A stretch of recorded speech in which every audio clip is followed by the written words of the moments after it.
जय हिंद। मैं हूँ राधिका तिवारी और आप देख रहे हैं झारखंड संवाद। जमशेदपुर के कदमा थाना क्षेत्र में अपनी पत्नी, 2 बेटी और उसके ट्यूशन टीचर की हत्या करने के मामले में आरोपी टाटा स्टील के कर्मचारी दीपक कुमार को कोर्ट में दोषी करार दिया गया और फांसी की सज़ा सुनाई। जमशेदपुर कोर्ट के एडीजे राजेंद्र कुमार सिन्हा की अदालत में दीपक कुमार को फांसी की सज़ा सुनाने के मामले में यह सबसे घृणित घटना है जिसको दीपक कुमार ने अंजाम दिया। इस पूरे मामले में 25 लोगों की गवाही हुई थी। हालांकि दीपक कुमार के वकील ने राहत देने की अपील की और मांग की कि उसको आजीवन कारावास दिया जाए, लेकिन जमशेदपुर कोर्ट में यह नहीं माना और फिर सज़ा सुना दी।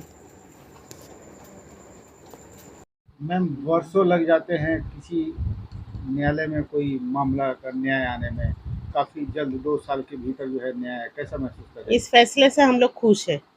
हम लोग यही चीज़ का उम्मीद कर रहे थे कि उसका फांसी हो, क्योंकि अभी 2 साल होने में 6 दिन बाकी है।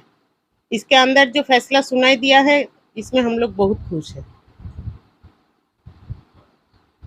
बताइए ना, क्या आज फैसला आया, उससे आप लोग कितने संतुष्ट हैं और क्या था पूरा मामला?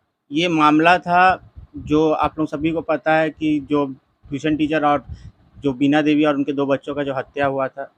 जो ट्यूशन टीचर रिंकी घोष मेरी बहन थी।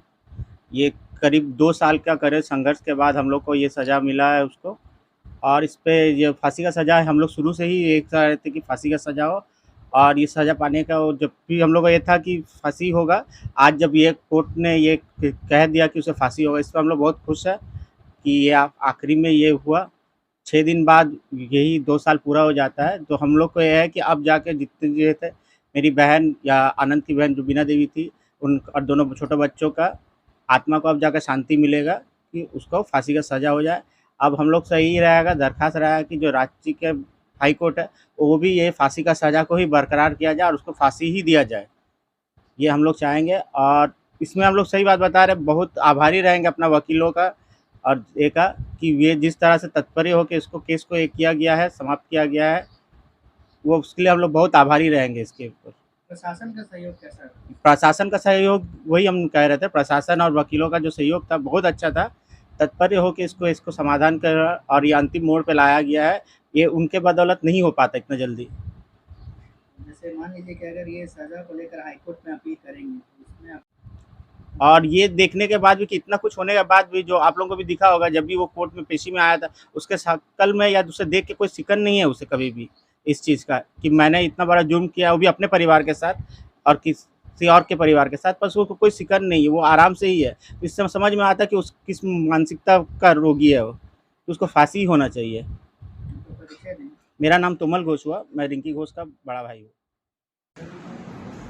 कदमा थाना कांड संख्या 6721 जो दर्ज हुआ था, जिसमें अभियुक्त दीपक कुमार पर यह आरोप था कि उसने सोए अवस्था में अपनी पत्नी और अपनी 2 बेटियों, वो लोग भी सोई थी जिसकी उम्र 8 वर्ष और 14 वर्ष थी, उन दोनों की चाकू से गोद कर और हथौड़ी से मार के हत्या कर दी थी।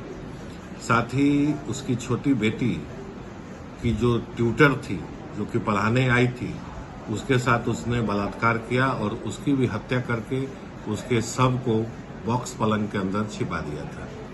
इस केस में 25 गवाहों की गवाही हुई थी और दीपक कुमार को 302 हत्या, बलात्कार और चोरी के आरोप में दोषी किया गया था।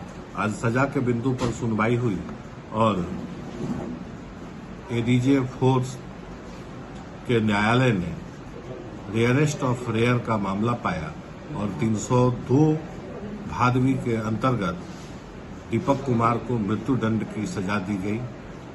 साथ ही जो ट्यूटर के साथ बलात्कार किया गया था, उसमें उसको आजीवन कारावास की सजा और 50,000 रुपये जुर्माना दी गई, जो जुर्माना उस पीड़ित ट्यूटर के माता पिता को दी जाएगी। साथ ही अन्य धाराओं में अंकित को। इस प्रकार की अन्य खबरों के लिए बने रहे झारखंड संवाद के साथ। जय हिंद, जय भारत।